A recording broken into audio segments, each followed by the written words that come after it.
Honestly, even if we didn't have a newborn right now, with my children being just 4 and 2 years old, home education would still look very free, unstructured, flexible, and be mainly characterized by play, nature, and curiosity. I think choosing to home educate requires a massive shift in thinking, in the sense that it needs to be embraced that learning is quite literally happening in everything that we do. So essentially this video will show life happening this past week. Amongst our day are millions of pockets of learning opportunities, whether that's when the children are playing, conversations at the table during meals, exploring nature in the garden, trips outdoors, clubs that we attend, baking together, the boys collecting eggs from our chickens, and just getting involved with household chores. Honestly, I think in this current season of spring, so much learning is happening outdoors for us. The boys may spot some nature, notice shapes, numbers, ask about processes. This then sparks conversation, and honestly, as adults, we have a wealth of knowledge, wisdom, and experience that can be shared with our children. We can learn alongside them, which for me is the biggest fun of it. Home education provides that time and platform for something like this in an elevated way. The garden becomes a classroom, the world becomes a classroom, even in simple activities like going to the supermarket. I try to be intentional and talk to my children about what we can see around us, draw their attention to the different types of vegetables, for example, and encourage them to engage in the costs of things, look at the numbers. I feel so blessed to witness their eyes light up, their understanding develop, and to be the main teacher in their life right now. As a qualified history teacher myself, I do crave some slight structure in a very loose sense. Whilst I am very passionate that learning looks different for everyone and is very broad in its essence, I, as well as my children, also thrive off some direction and routine. I like the idea of having an overarching theme and, whenever possible, preparing some diverse activities linked with the theme. The current big theme is spring, which includes smaller topics such as bugs, insects, and birds, planting, the soil, earth. This week we have dived even deeper to focus our learning on bees. Activities can be artistic, written, motor, fun, sensory, puzzles, colouring, and so much more. But for us right now, there is no pressure in that regard. Whenever I have time to prepare and implement an activity, I do.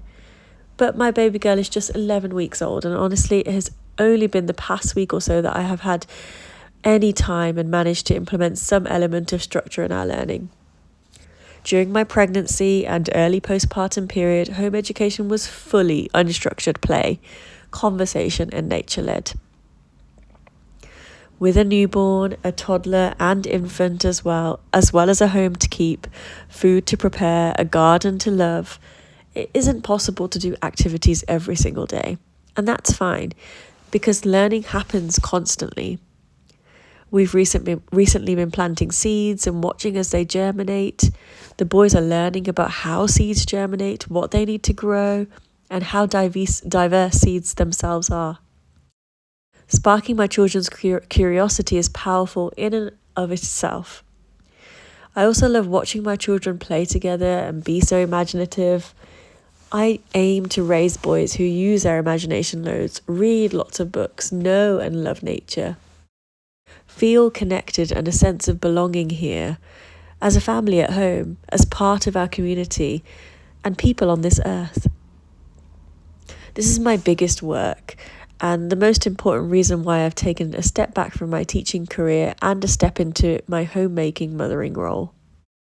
We haven't applied for my eldest son to go to school this year in the UK and plan to continue on with our home education journey.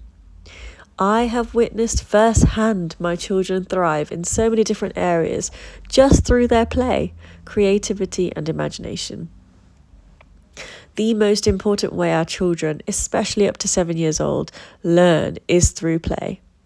Lots of play, fun, travel, nature, adventure is our plan for spring and summer.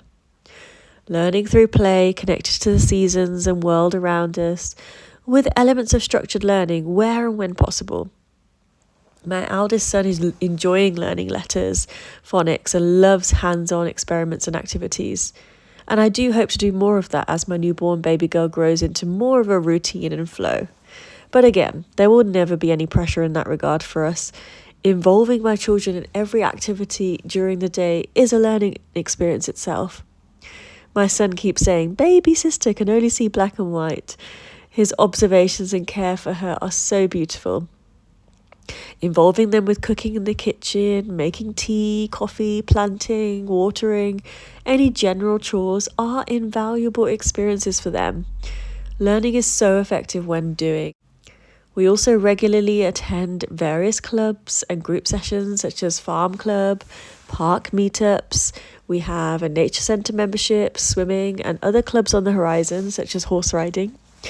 I'd like to explore different avenues and just expose my children to a diverse array of sports and activities and be guided by what they are interested in, what sparks their interest, what they love, what they enjoy, what they're good at. Ultimately, in this current season of postpartum life, home education is slow, natural, and pressure-free. But honestly, I wish for it to always be like this. I don't want to regurgitate school at home, as that's not the point of home education for us. I would like to organically find our flow and balance of structured and unstructured time. I'm genuinely enjoying this journey thus far. We're at the very beginning of our journey with our 2 and 4 and 11-week-old. Our children are like sponges at this age, and home education for us allows my children to gain fluency in English and Turkish, and also to begin to gain more confidence in our second languages too, something I want to focus more on in the coming months. This past week, the boys have loved their learning and are taking in way more than I expected. Please subscribe to stay connected with our weekly shares in the home and garden.